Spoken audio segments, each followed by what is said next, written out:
Mga masaswerteng pagkain at iba pang pwedeng ihanda sa bagong taon 2025. Sino ba naman ang mga taong hindi nai-excite sa pagsapit ng bagong taon? Ang bagong taon lang naman ang pinakamasayang pagdiriwang na meron dito sa Pilipinas. Kaya naman, marami sa ating mga Pilipino ang naghahanda na at nag-iisip ng mga pampaswerteng pagkain na pwedeng ihain ngayong bagong taon. Kaya naman, narito ang mga masaswerte at mga pagkain na pwedeng ihanda ngayong bagong taon 2025.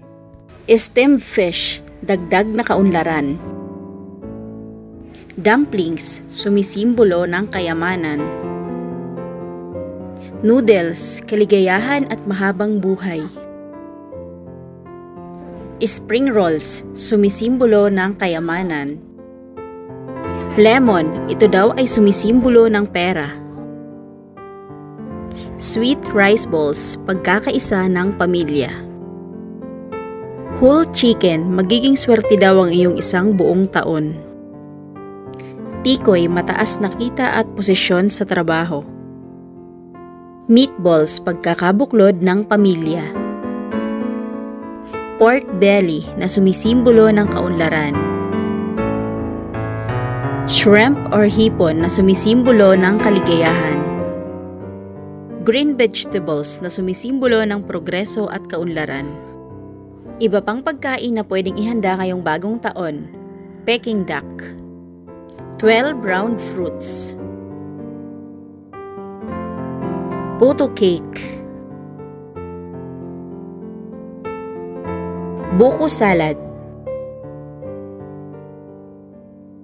Round cake.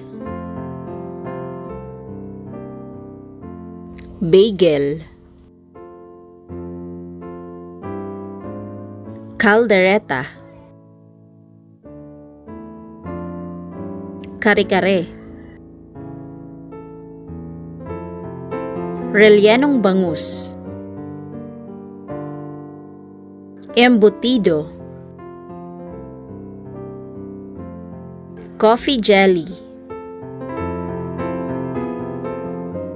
Fried chicken. Ginataang alimasag. Buttered shrimp. Ubi halaya. Spaghetti. Chiffon cake.